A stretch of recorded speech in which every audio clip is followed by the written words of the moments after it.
to give glory to your name. You give us the hands, O Lord God, to lift them up towards you, O Lord. You gave us our body, O God, to be used by you. You gave us the discerning spirit, O Lord, to be able to reach out people that needs you.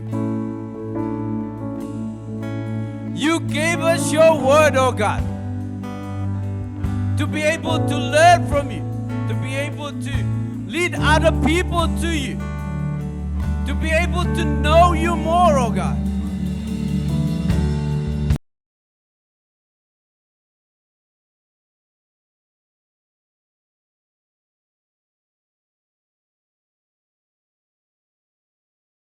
May know your love, oh Lord, so that people may experience your love, so that people may experience your grace and mercy, oh God. Lord, give us the boldness to reach out to people out there, oh Lord God, that doesn't know you. Give us the boldness, oh Lord, to touch their lives through you. Give us the boldness, oh God, to preach your word, oh Lord. Use us mighty, oh God. Use us mightily, oh Lord. Send us, oh Lord. Send us, oh God. Lord, we know there's a lot of people out there in our community that doesn't know you. Lead us, oh God, to reach them. Use us, oh Lord. Lord, we know we're not equipped. We know in our minds, in our hearts, we're not equipped enough to spread your word. But through you, oh Lord God, through your Holy Spirit, through the guidance of the Holy Spirit, oh Lord, you know you're going to work within us. You're going to work through us, oh God. And we thank you, oh Lord, for using us. We thank you, oh God. We thank you for your goodness, oh God. Who am I, oh Lord, the worthy to do your work? Lord, whatever we do, whatever we say, may all these things give glory to your name, oh God. Because you alone are worthy. You are our living God that we serve. We thank you, oh God.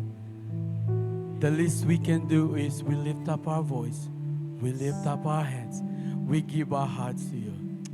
You are worthy of it all. Yes, Lord. You are worthy of it all.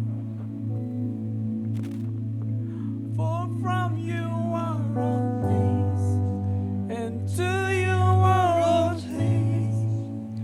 You deserve the glory. Lift up your voice. You are worthy of it all. You are worthy of it all.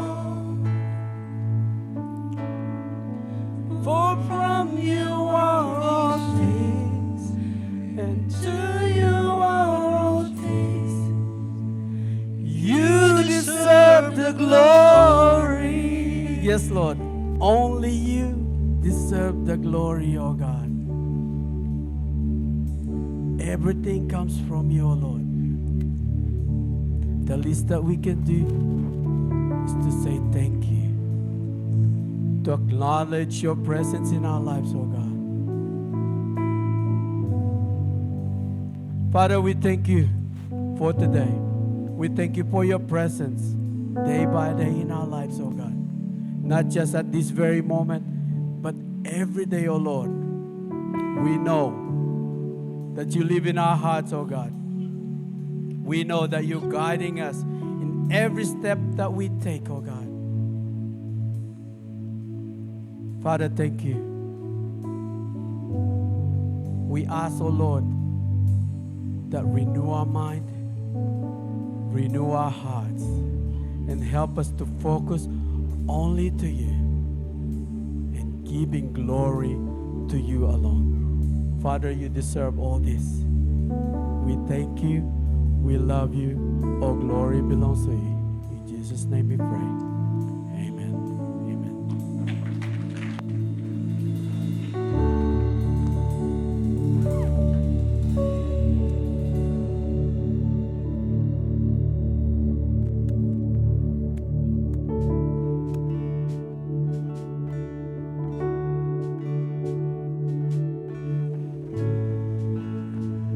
Please remain standing for the reading of the word. And please open your Bible to Book of Romans, chapter 12, verse 1 to 2. Book of Romans, chapter 12, verse 1 to 2. I beseech you, therefore, brethren, by the mercies of God, that you present your bodies a living sacrifice, holy, acceptable, and to God, which is your reasonable service. And do not be conformed to this world, but be transformed by the renewing of your mind, that you may prove what is that good and acceptable and perfect will of God. This is the word of the Lord. You may now all be seated.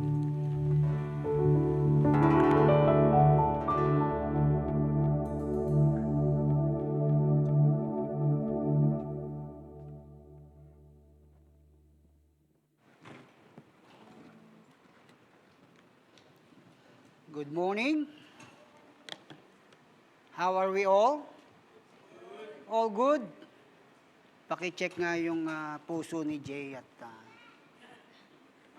yung blood pressure. Anyway, can we call all the children in front? Today is the first day of their back to Sunday school. Naku, nag-akyata na yata sa taas. They're all excited. So we want to pray for them before they embark to their Sunday school. And while they're coming, of course, today is the first Sunday of the month. Tapos na ang January. And by the way, Happy New Year. Are we still happy? And is it still New Year? So I was asking, how long are we going to be happy? And how long are we going to be greeting or celebrating the New Year?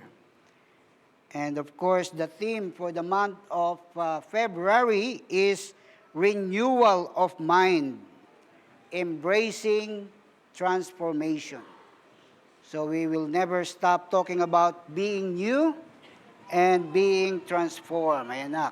Children, can you all join me here on the stage?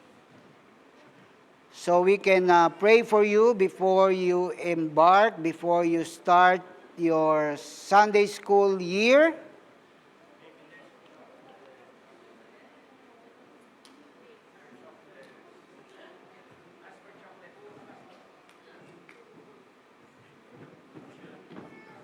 They look excited. Come here, Kelsey. Hello, hello. Kids, are you all excited? Did you all go back to school this week? Who went back to school? Raise your hand. Wow. Who are excited when you went on your first day of school? Who met a new friend in school? Who's got a new teacher in school? Who's got a new uniform? Who's got a new haircut? Very good. Are you excited, Roro? Yes. What grade are you now? 1. 1. Wow. 13 years to go. No, 11 years to go. And you'll be finished in your high school. And then another 3 or 4 years for university. What do you want to be when you grow up? Policeman. Policeman! Wow. Yes, sir. What about this pink lady? What grade are you in? 2. 2.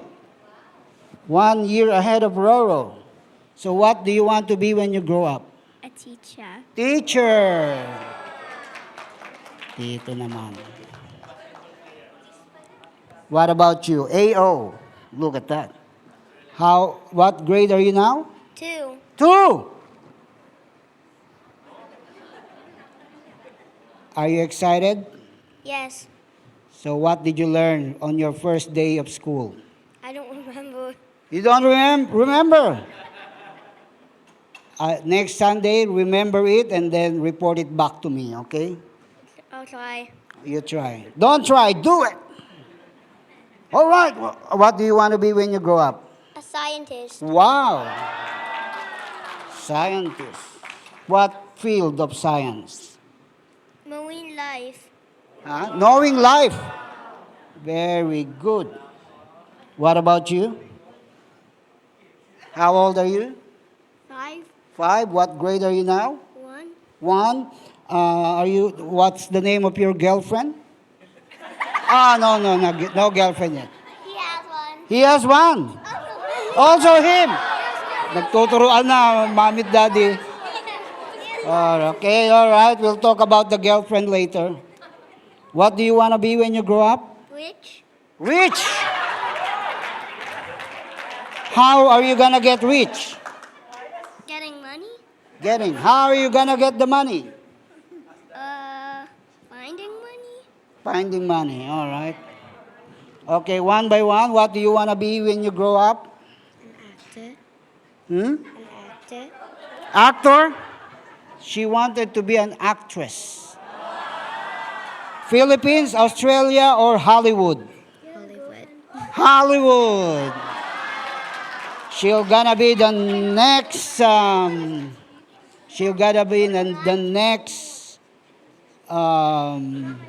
sorry, hindi ko kilala yung mga Hollywood. Sharon na lang, Sharon. What about you? What do you want to be when you grow up? I don't know. You don't know yet? You'll find out. What about you? What do you want to be when you grow up? Basketball player. Basketball player. Me too. Who else? This one. You're very quiet. What grade are you now? 3. 3. How old are you? 8. 8. And what do you want to be when you grow up? Builder. Huh? A builder. Builder. Wow. Builder. Bodybuilder or house builder? House. House builder. Okay, let's all stand up and let's commit these children, their dreams, their aspiration, and their learning in school and learning in Sunday school. Let us pray. Heavenly Father, we commit these children to you. We commit them into your loving arms. May their wisdom increase in the knowledge of you and your word. And Lord, we uphold our Sunday school teachers, the parents, that these children that you have provided them. May you empower them as they bring them closer and closer to you.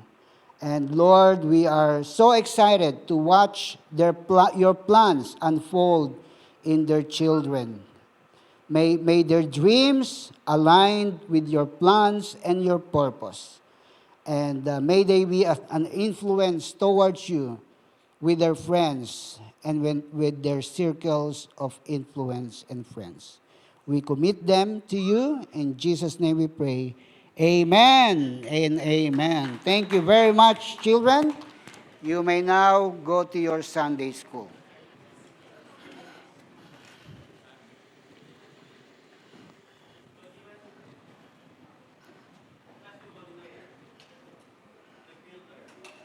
When I was that age, when you ask me what I want to be when I grow up, I only say, I just want to grow up.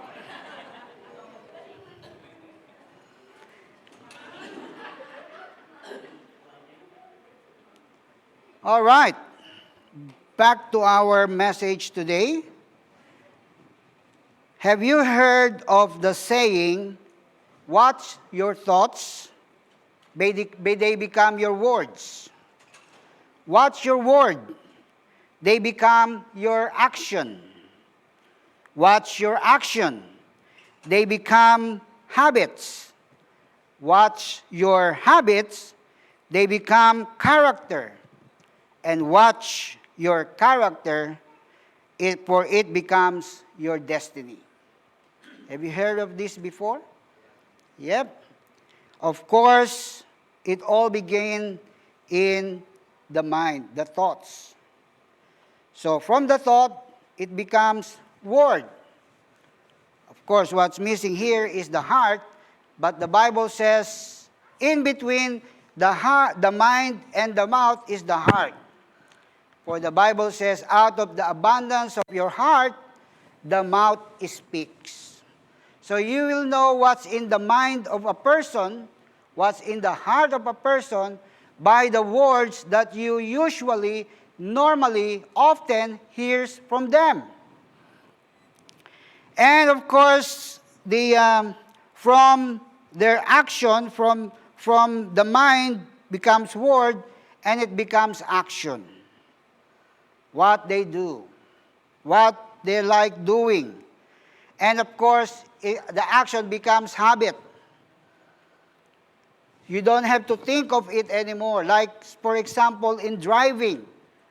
When you're driving from your house to this church, to this place, you don't have to check the GPS on in the old days, the Melway.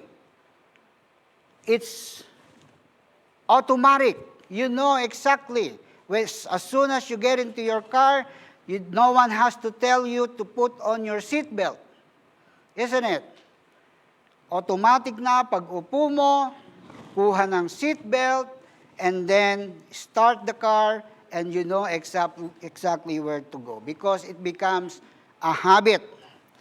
And our habit becomes our character. Our character is who you are when no one is looking. The real you. The real me. And watch your character, for it becomes your destiny. And someone said that if your thought don't change, you don't have a new year. You will just have another year. So for our, we always say Happy New Year.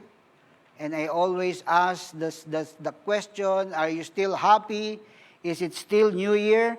Because if our thoughts, our mind remain the same, the way we think remains the same, it will just be another year. So, let me tell you that there is nothing more powerful than a changed mind. Our mind is very powerful unless we don't realize it. And even more powerful is a changed mind. That's why our passage today says, be renewed or be transformed by the renewing of your mind. You know, the calendar can change. I've said this before. 2025 becomes 2026. And in few 100 years, 100 days, it becomes 2027. So the calendar can change. Our job can change. You can change jobs. You can go into a new year as we have just did. We can change church. We can change house, location. But if our thinking is the same, nothing will be different. So we must begin in changing the way we think. A new mindset. And I said, as I had mentioned earlier, our human mind is an exceptionally powerful, largely untapped, but it is capable of shaping reality. It is capable of influencing physical health and driving personal success. Have you heard of the word magpagaling ka, ha? Get well soon. Why? Because you have the capacity. Of course, the doctor is very important, the diagnosis of the doctor, and the treatment that we have or receive from the doctor. But if our mind, if our thinking is not aligning with our medication, then it's not gonna do anything good. That's why people say, magpagaling ka. Get well soon. Because our mind, our brain, is capable of influencing our health and driving personal success. It processes information equivalent to roughly 30,000 smartphones. Imagine how powerful that is. Equivalent to 30,000 smartphone. I have one smartphone here.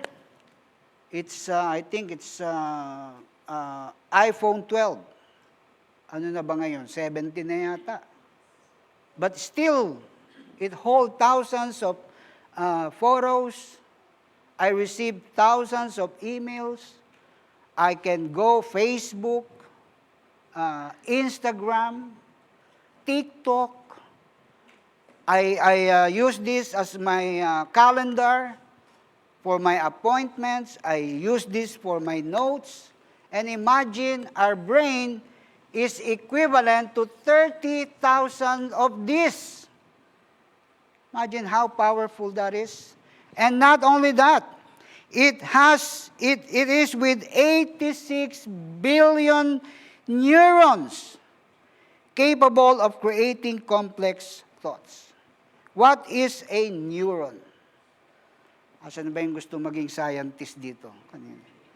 What is a neuron? Neuron is brain cells. Cells ng ating brain. And our brain holds 86 billion of it. If you don't believe, just click in your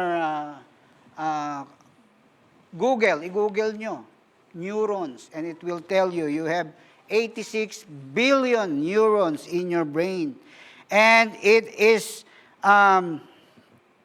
capable of creating complex thoughts, emotions, and memories. And it can physically rewire itself through neuroplasticity and heal the body via the placebo effect. Ano yung placebo effect? I'm pretty sure alam na alam to ni Phil. Yung placebo effect is the ability of the brain to convince the body to do or to make an effect. Kaya minsan po, if yung placebo ini-injection or pinapainom. So, our brain is capable of healing us or making us worse. So what are the key dimensions of mental power according to science? This is not according to me, this is according to science. Our brain, our mind has the capability of reality creation and mindset. Our mind acts as a creator of experience where thoughts, emotions, and beliefs dictates life's outcome. A trained man can overcome obstacles, while an untrained one can be a significant adversary. Last night, I was watching the tennis against Sabalenka and Rybakina, and yung coach or one of the coaching staff ni Sabalenka, isinulat niya sa mukha niya. Ano yung sinulat niya? Nakita niyo ba? Mentality. Mentality. Because on top of the physical training, that they did, that they have done over the years to Sabalenka, they also have to train her mind to be a winner, to overcome kung ano man yung physical na nai-experience niya at that moment. Kaya isinulat niya, mentality, remember the mind, the brain, the training that we have done. So it's a reminder because the mind is so powerful. It has the ability to create, to set our mind. It also has the ability to influence us physically, or physical influence. You know, the mind communicates directly with the body. And so with the placebo effect showing 15 to 72% success rate in initiating physical healing. So yung pong ating mind na i-influence yung ating physical. That's why we're saying earlier, we all often hear the word, get well soon. Pagaling ka, ha? Niisip natin, paano kaya? Paano ako papagaling? Umiinom na nga ako ng gamot. Because our mind, our brain, should convince. So, did you notice that there are days that you don't feel like getting up? Maybe it's too cold. Maybe you're too tired. Maybe you're feeling like not in the mood. But during weekdays, and you have to go to work, even though your physical body is not in the mood, then your brain will tell your body, get up. You have to go to work. Rain or shine. Come on, you only have half an hour to prepare. So you will force yourself because your mind, your brain is telling your body. But what about on weekend, especially Sunday? You feel exactly the same on a Monday to Friday. Same, not in the mood, but your brain will not tell you, come on, get up, because it's Sunday anyway. God will understand. I don't have to be there. I don't need to be there. So, your brain will tell your body, although the same feeling of physical feeling we are experiencing. It also has the capacity in processing power. The brain has a capacity of approximately 3 petabytes. You know how many 1 petabyte is? Sinong makakasagot? 1 petabyte is equivalent to 1 million gigabyte. And we're talking about 3 petabytes. So allowing our mind to govern all conscious and subconscious action. Kaya minsan yung mga psychiatrists, yung mga hypnotists, pinapatulog and then na-uncover nila.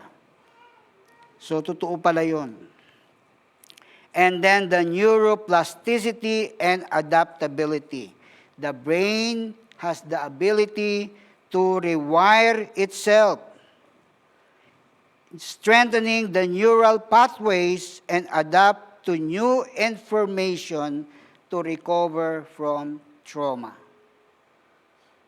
Say, nagkaroon ka ng traumatic experience, naka-witness ka ng something that it caused you to be traumatized, then you go on a therapy, and the therapist or psychiatrist will make your brain, your mind, recover through the conscious and subconscious.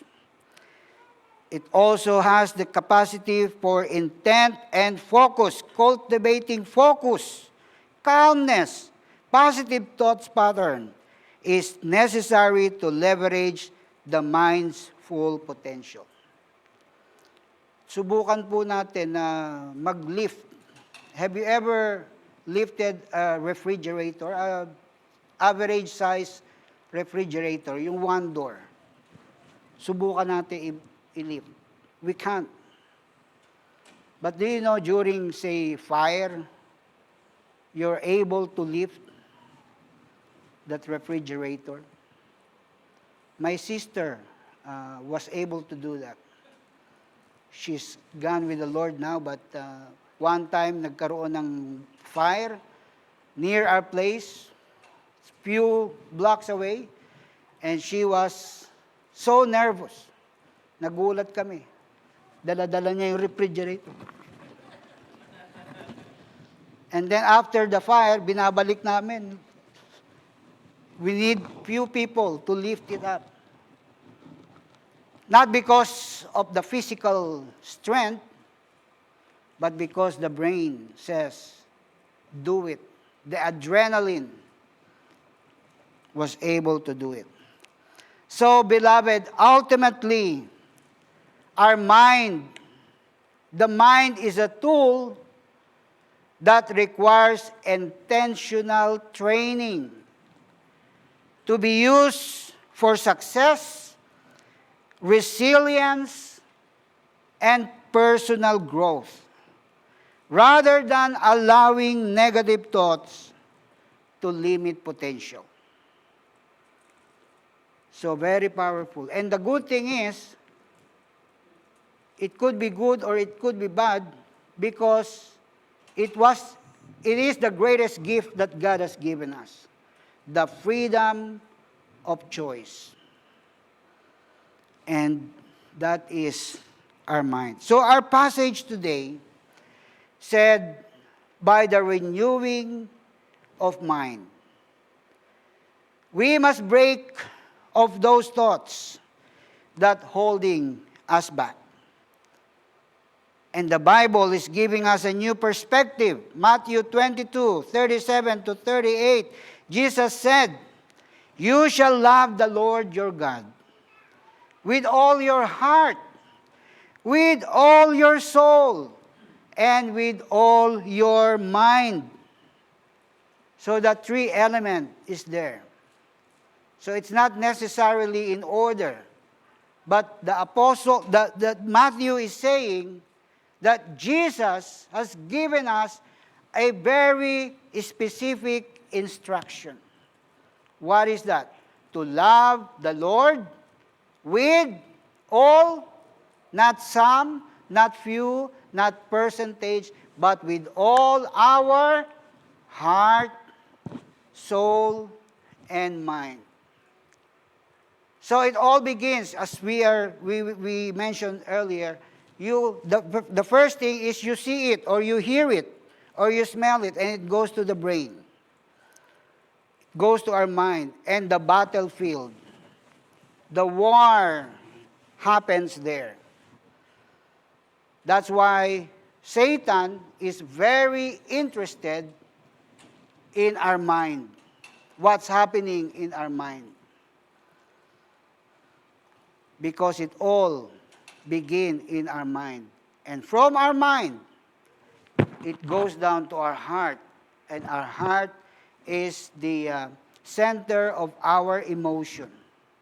Whether we become angry, happy, sad, joyful, we are feeling this, that's where our feeling happens. And then it comes out of our mouth, of our lips, our tongue. And then it becomes the action, our action. And our action becomes our habit. And our habit becomes a character, and the character becomes our destiny. That's why Matthew said that Jesus said, "You shall love the Lord your God with all your heart, soul, and mind. And Jesus is repeating what God the Father said to the Israelites through Moses when they were about to enter the promised land. So that word of Jesus, love the Lord your God, is what God impressed to Moses. God said to Moses, tell this to the people. So that before they enter the promised land, before they enter the new season of their life, they have to understand that they have to have a new mindset. They have to have a new priority. They have to love the Lord their God with all your heart, mind, and soul. You are about to enter a new season of your life. New season in the promised land. You are going to see houses that you didn't build, vineyards you didn't plant, promises that you have given up on, dreams that seems impossible, and relationship will be restored.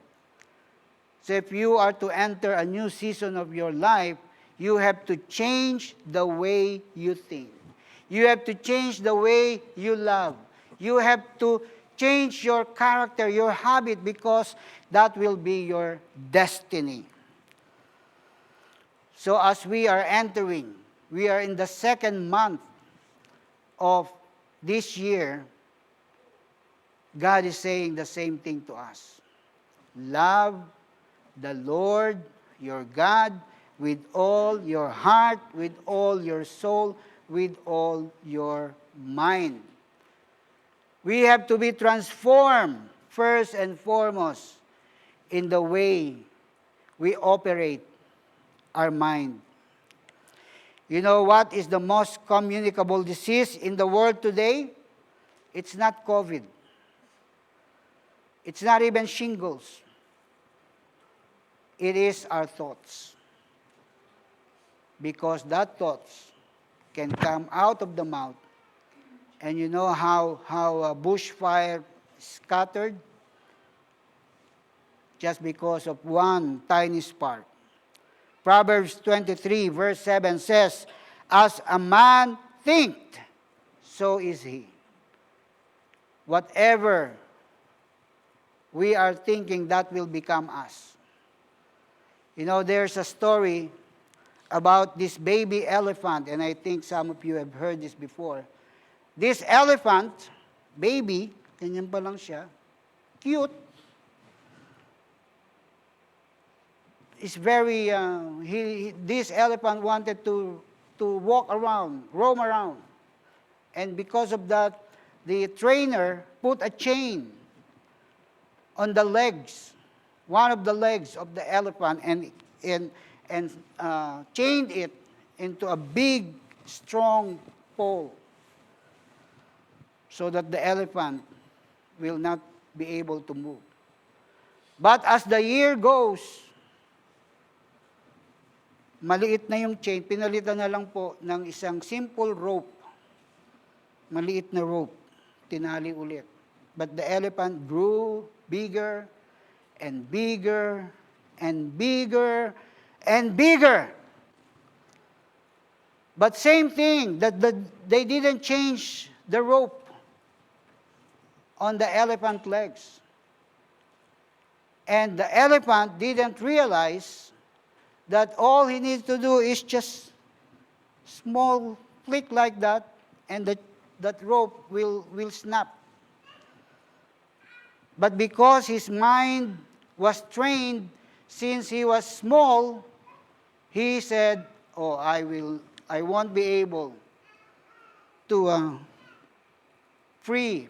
be freed from this chain. And most of us, most Christians are like that. We are belittling ourselves. I cannot do it. Are we capable? Kaya ba natin? Can we do that? I don't think that's the right question. I don't think the right question is, are we capable of doing it? Because we are. Because it's in our mind, it's in our hands. See, whatever thoughts you allow to dominate your life will have a direct impact on who and what you draw into your life. If you think you are not capable, then you are not capable. Now, don't get me wrong. I'm not propagating the power of a positive mind. I'm not saying that whatever you put in your mind will just happen like that. No, I'm not saying that. Just like when I heard a pastor saying, there's two friends who were going jogging or walking, and they come across a big house, a mansion. And one of the friends says, oh, I could not imagine myself living in that house. And then the other one says, oh, I see myself living, owning this house. And then few years later, after that walk, they saw each other again, and one of the man who says, I never imagined myself living in that house, we're not able to live in that house. But the other one was living on a mansion. So I'm not saying that if you stand in a house and says, I declare this house to be mine. I declare that I will live in this house 10 years from now, and it will automatically happen. No, I'm not saying that. What I'm saying is, what is clear is our thoughts that we allow to dominate your life will directly impact on who and what you draw in your life. So life is not determined by outward act or circumstances.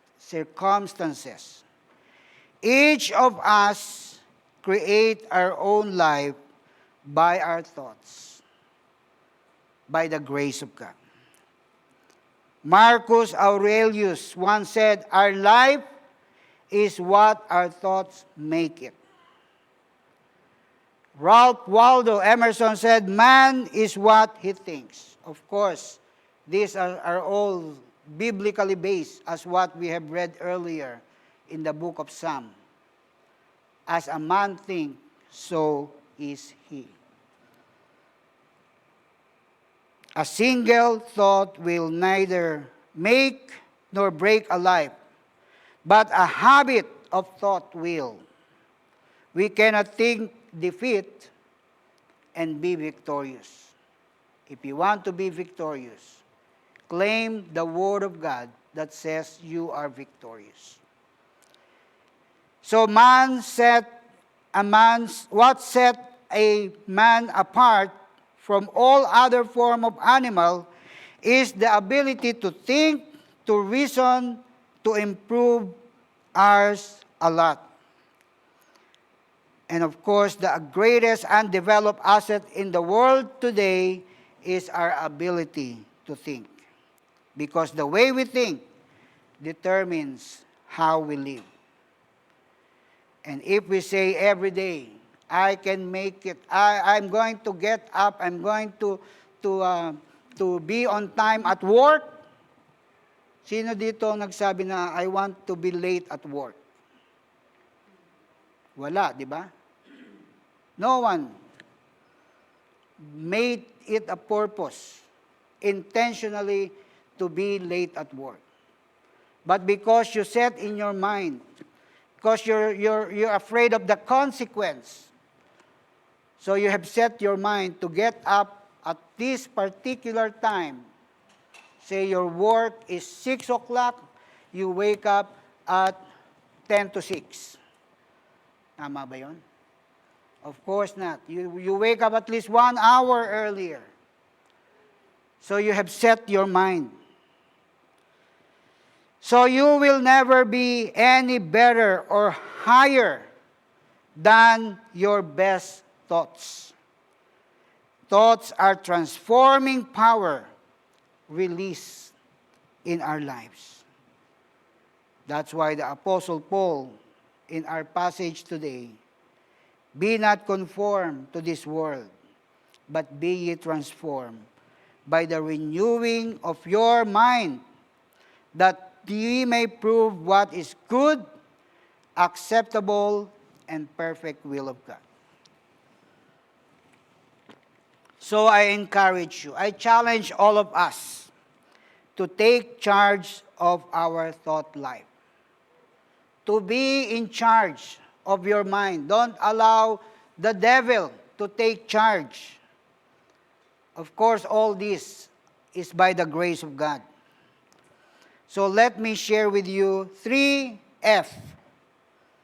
F word of how to take charge of your thought life.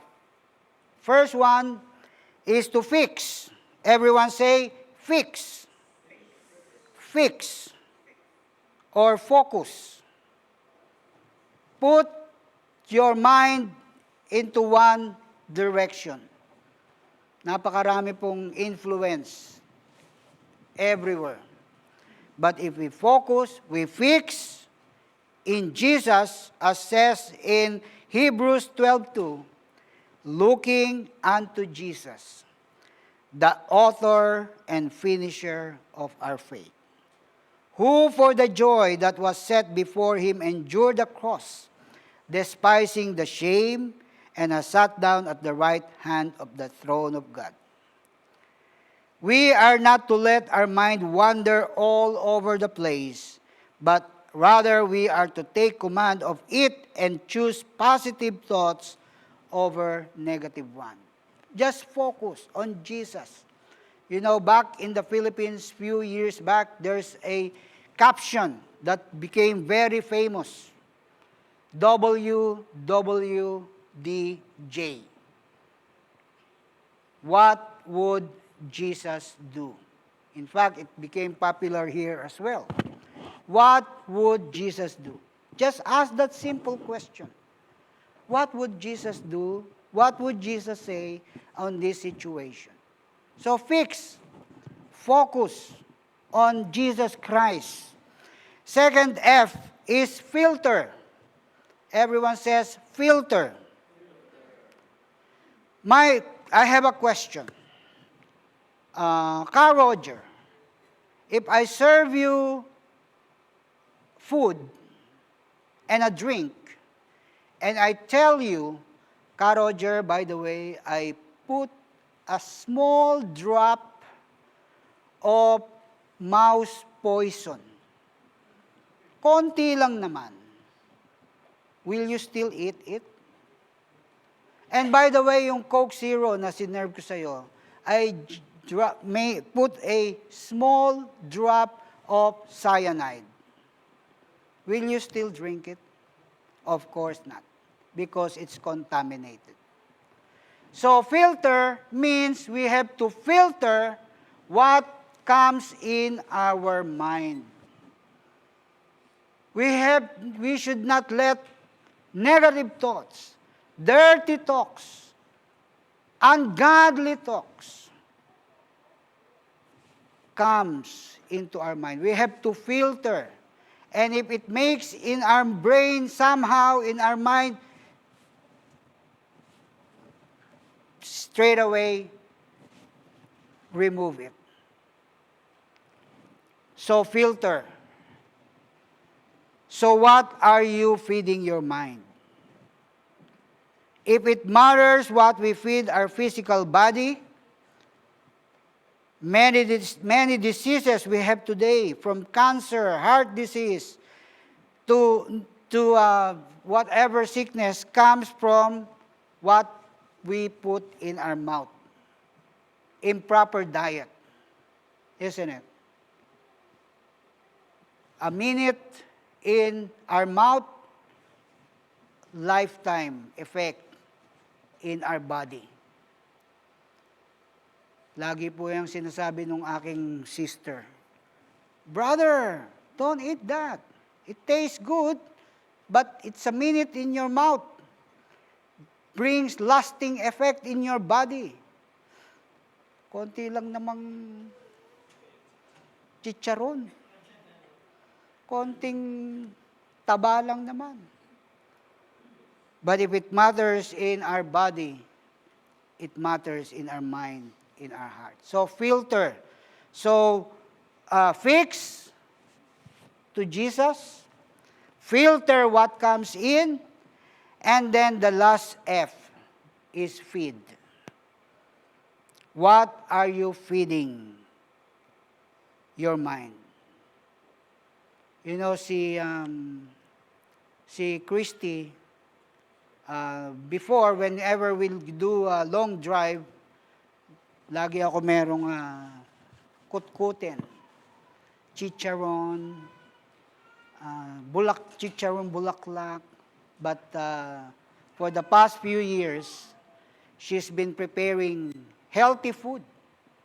Cut vegetable, carrots, capsicum, fruits.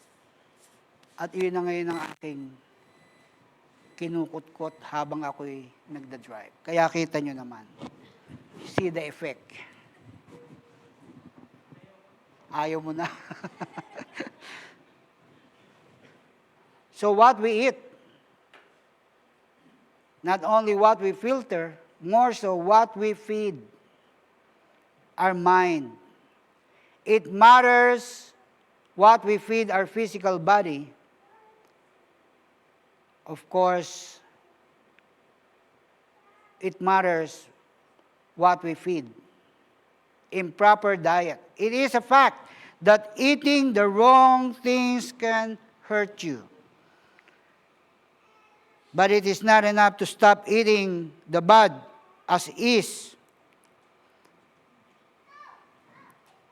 Not only that we have to stop eating the wrong food, we have to feed ourselves with the right kind of food. Amen? Amen. Because if we do not start eating the good, we will starve spiritually. In the same way, it is not only enough to filter out the garbage from our mind, we have to feed on the good. Garbage in, garbage out. Good in, bad out. It is called transformation, metanoia. And you've heard about the word metanoia before. So Paul tells us to put our mind on good things. He says, finally, brethren, whatever things are true, whatever things are noble, whatever things are just, whatever things are pure, whatever things are lovely, whatever things are good report, if there is any virtue, and if there is anything praiseworthy, meditate on these things. The things which you've learned and received and heard and saw in me, these do, and the God of peace will be with you. Notice the word meditate. When we say the word meditate, when we see the word meditate in the Bible, it means dwell on it. Go deeper. Don't just look at it. Don't just see it and then that's it. No, meditate means we have to be soaked. We have to go deep and we have to allow it to soak our spirit. You know, when you're doing meditation, you empty your mind and you focus on those things that you're meditating on. And there are few things here that Paul is saying. Meditate on these things. Whatever is true, whatever is noble, whatever is just, pure, lovely, good report. If there is any virtue, and if there is anything praiseworthy, meditate on these things. Paul gives us all these characteristics to put our mind on. Because the human mind is going to set itself on something.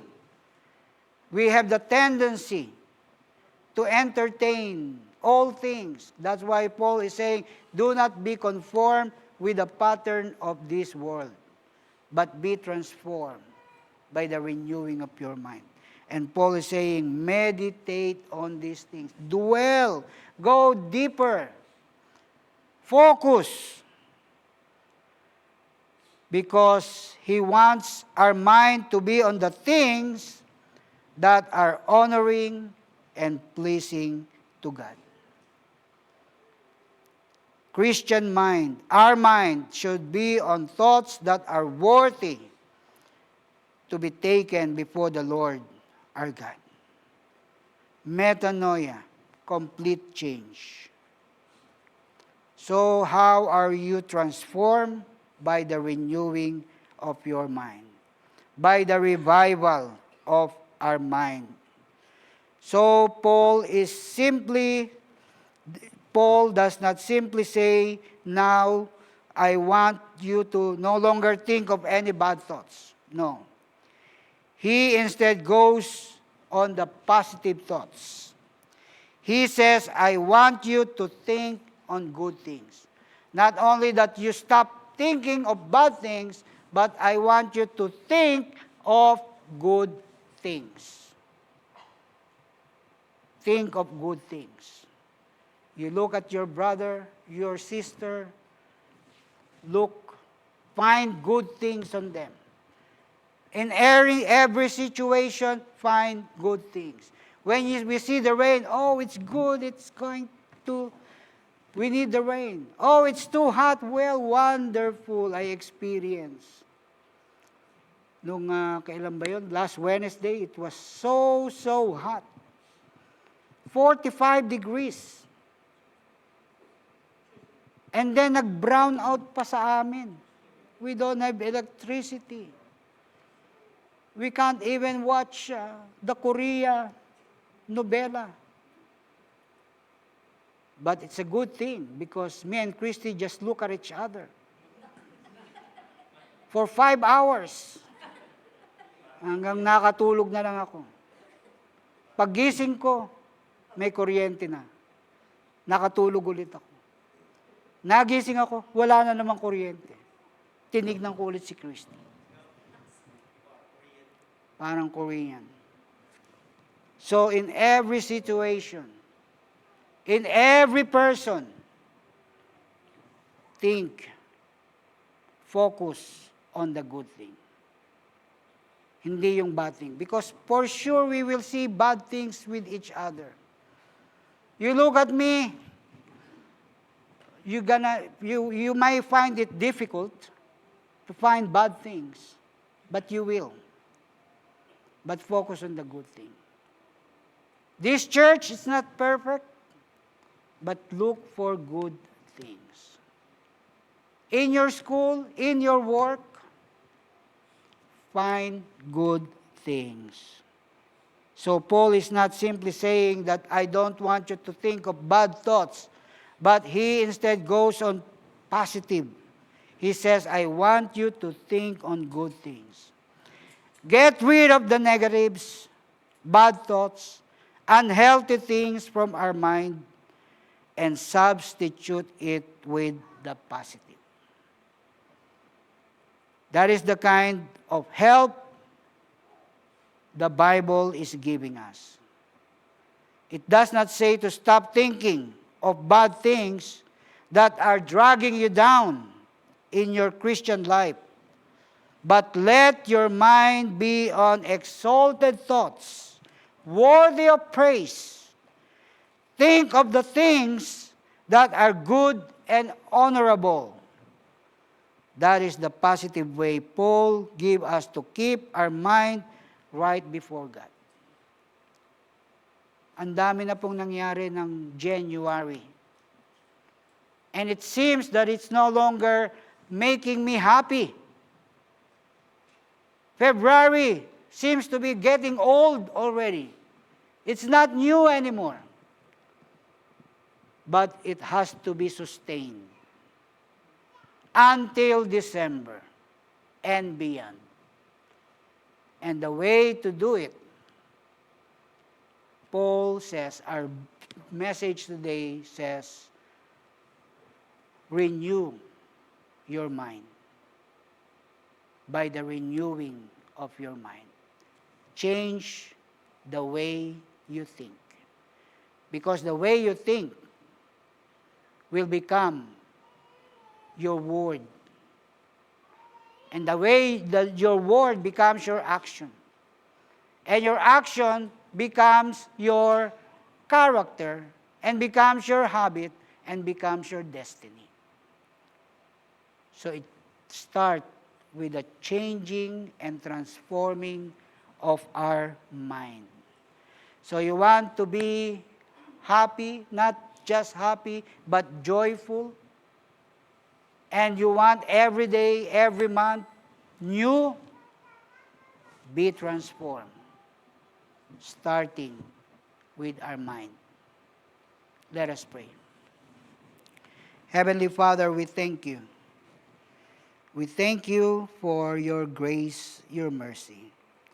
Thank you for your Spirit who dwells in us.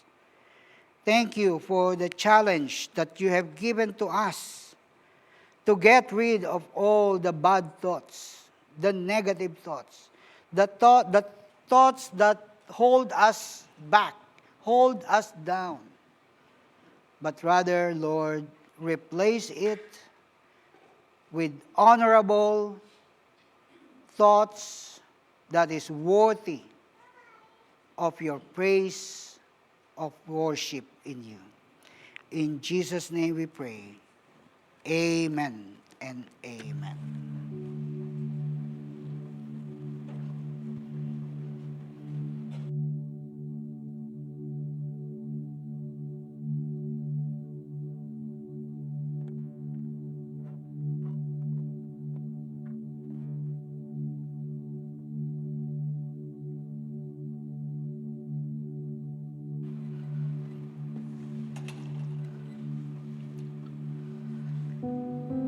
Can someone please call the Sunday school people so they can join us? And also, can I call on the people, the couple who will be assisting in our Lord's Supper?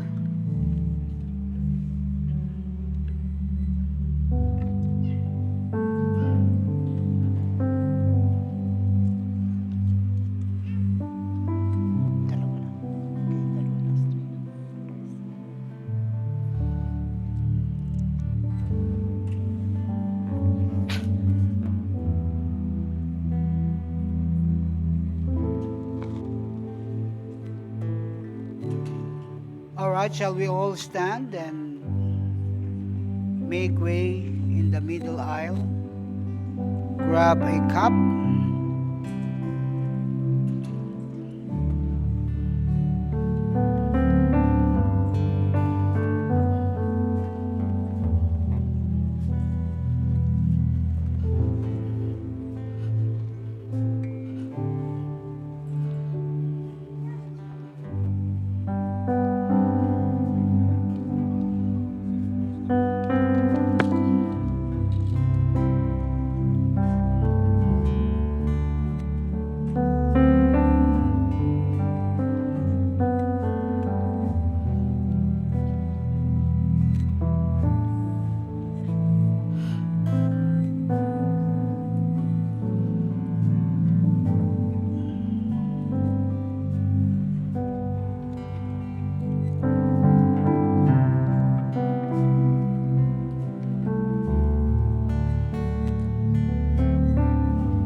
brothers and sisters in the Lord, we are invited in the Lord's table. Come to this table, not because you must, but because you may. Not because you are strong, but because you are weak and needed a Savior. Communion is an invitation about grace over worthiness. It is welcoming every one of us so that we can seek mercy, healing, and connection with Christ. And we focus on receiving and not earning divine love. On the night the Lord Jesus Christ was betrayed, He took bread, and when He had given thanks, He broke it and said, "Take, eat, this is my body, which is broken for you. Do this in remembrance of me."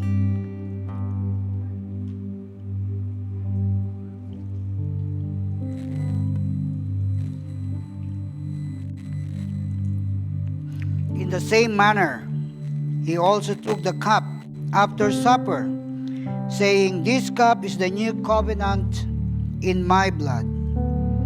This do as often as you drink it in remembrance of me."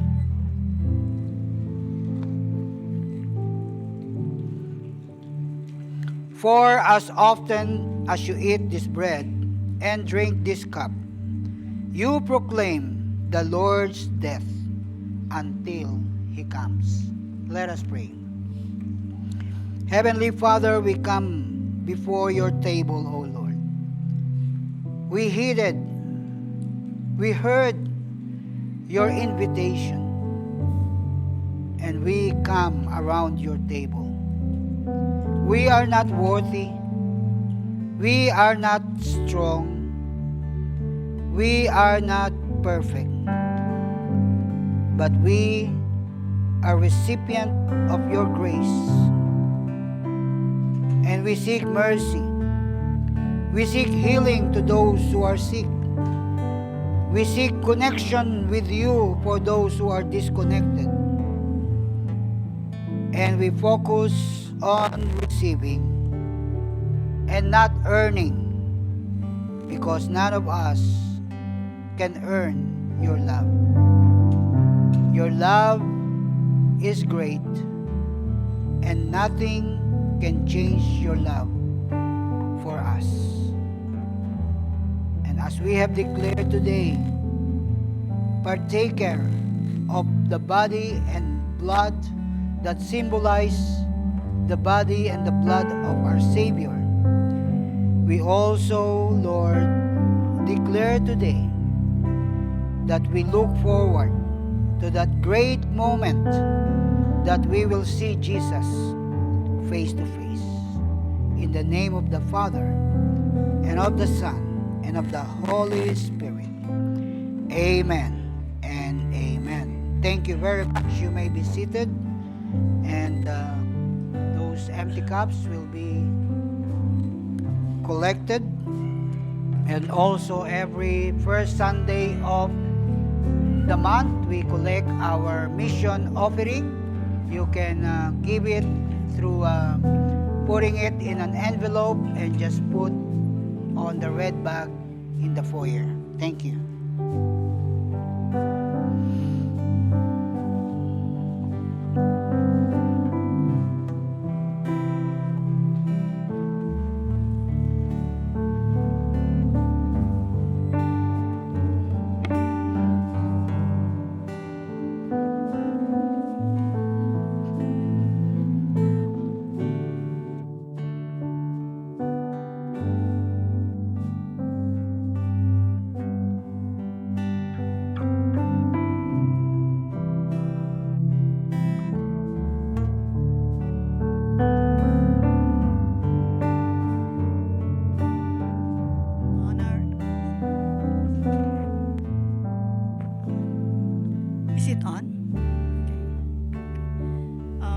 Let us all continue to honor and worship God through our tithes and offering. And as it is our usual way of giving, please continue to transfer through our FCCC account. And for those who haven't set up an account, details are available. Just ask one of the BFC members. And alternatively, there is a bag and some envelopes at the foyer for you to use. Some would probably ask, why give?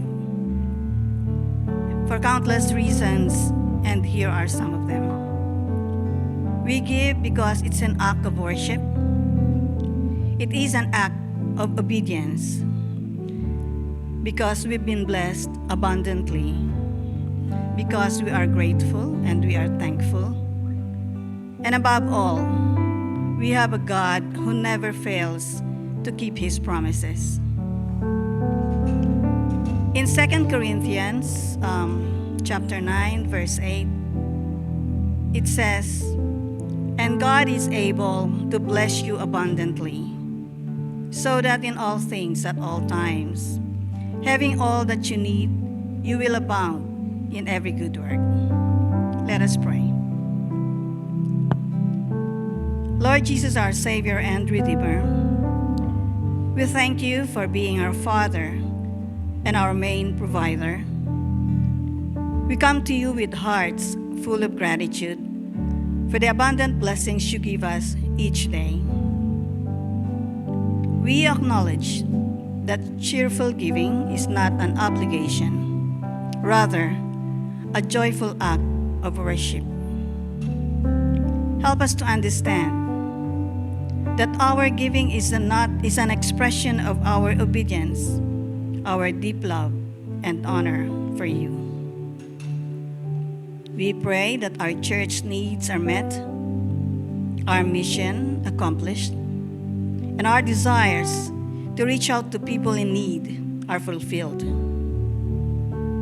We trust in your promises, O Lord, that we can always rely on you, and that the more we give, the more blessings we will receive. And there are always certainties that you'll keep your promises. Thank you, O Lord, once again for the coming days, the coming weeks, the coming months and years, for your blessings, for your love and your provision. Again, our praises and honor, because we pray this through Christ our Lord. Amen.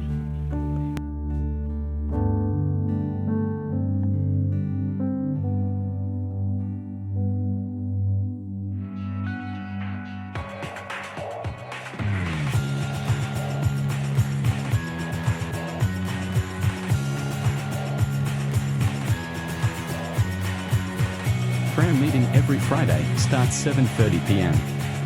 If you would like to participate or want to know more, please speak to Pastor Tim. Did you know we have a YouTube channel? You can find it by going to your YouTube app and search for FCCC TV, or type fccc.org.au/YT on your internet browser. You can find the live streams and past recordings of our worship service.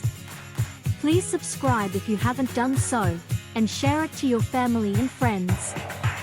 Calling all praise and worship musicians. Join us in leading God's people into His presence. We're looking for passionate, Spirit-led musicians to be part of our worship team. Whether you play guitar, keys, drums, bass, or sing, we want to hear your sound and your heart for worship. Requirements: love for Jesus and a heart to serve. Commitment to rehearsals and Sunday services. If you're interested to join, please look for Jay and Phil Quinto for more info.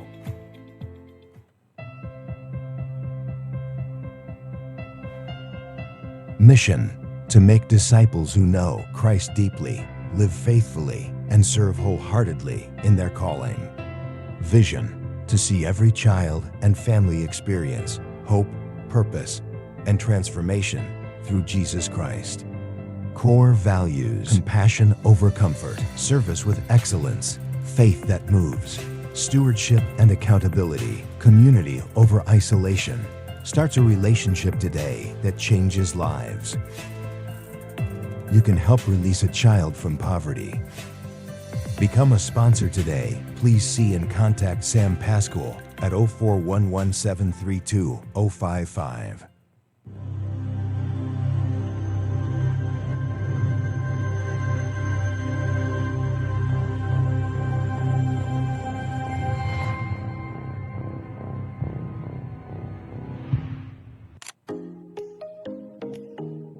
Be excited for the first ever Youth Encounter Night with Shalom Church, Filipino and Burmese community. Youth Encounter Night, Friday, February 6, 2026.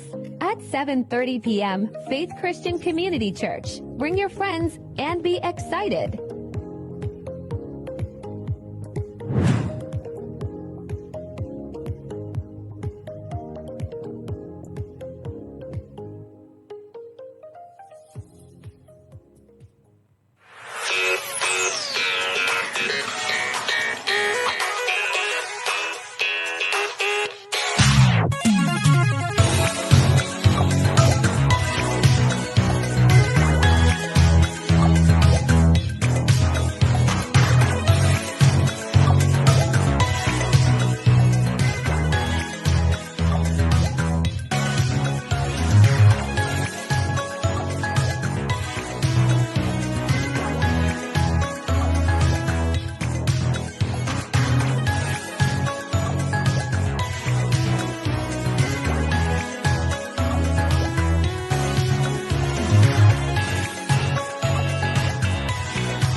All right, after our closing prayer and benediction, we will have lunch here.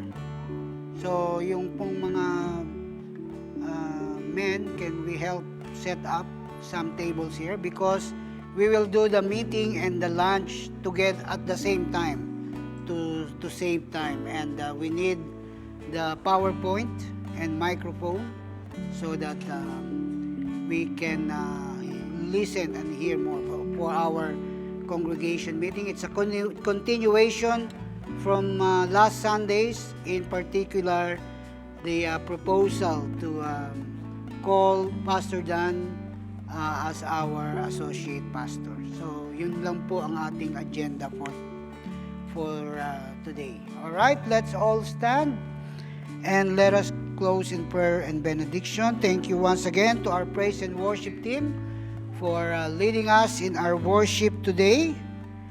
And it's good to see Gio and Carlo singing. And thank you also to our tech team working behind the scene at the back. At yung ating mga cameraman and camera woman. Thank you and God bless. Let's pray. Heavenly Father, we thank you. We thank you for your presence in our midst. Thank you for the opportunity, the honor, and the privilege of worshiping you, joining all of your creation in worshiping you, the one true God. For this gathering is all about you. It's all because of you. And you are the one and the only audience that we seek today. You have promised that when there are 2 or 3 that gathers in your name, you are there in the midst. So Lord, we thank you and we acknowledge your presence in our midst today, joining, fellowshipping, communing with us. Thank you, Lord, for the message that you have given us. Your word is alive, and I pray that it will bring life into our life, O Lord. And even as we leave this place, Lord, may your word continue to work and convict us so that we are not only hearers but doers of your word. May the fruit of your Spirit be manifested in our lives so that people around us, within our circle of influence, will know who you are and what you are through our lives. In the name of the Father, and of the Son, and of the Holy Spirit. Amen and amen. And by the way, we will be praying, bago kayo pumalakpak, we will be praying for the Magno family and Gina, because they will be going away for a holiday. So can I call on Magno family, Nell, Raquel, Paul, and of course Helena, who's not here, and Gina, who will be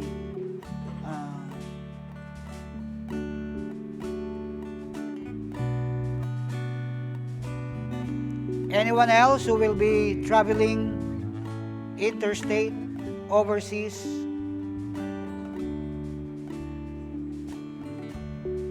All right, let's extend our hands upon them. Medyo gitna kayo rito para kita kayo sa camera. All right, let's extend our hands to them. Let's pray for them. Heavenly Father, we uphold to you Gina and the Magno family, Nell, Raquel, Paul, and Helena. Thank you, Lord, for the opportunity that you have given them to travel.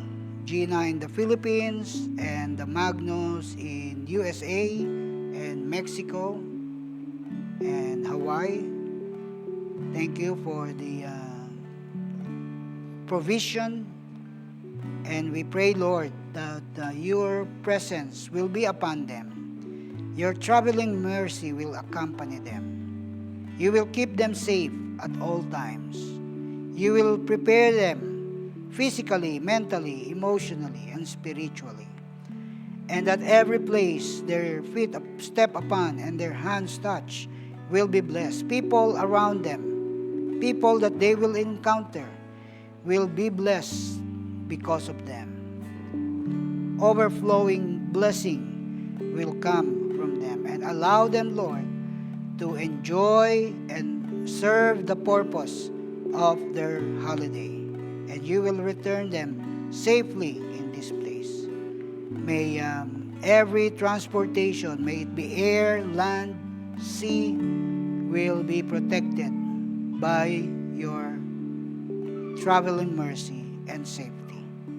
And we give all the honor and glory back to you. In Jesus' name we pray. Amen and amen. Thank you very much. God bless and enjoy your holiday.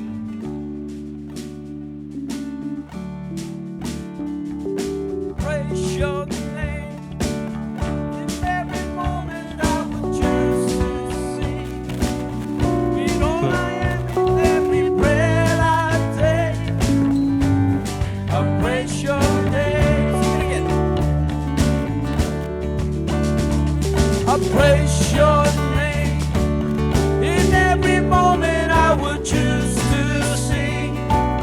With all I am, in every breath I take, I praise your name. I praise your name. I praise your name. You are the giver of every good thing.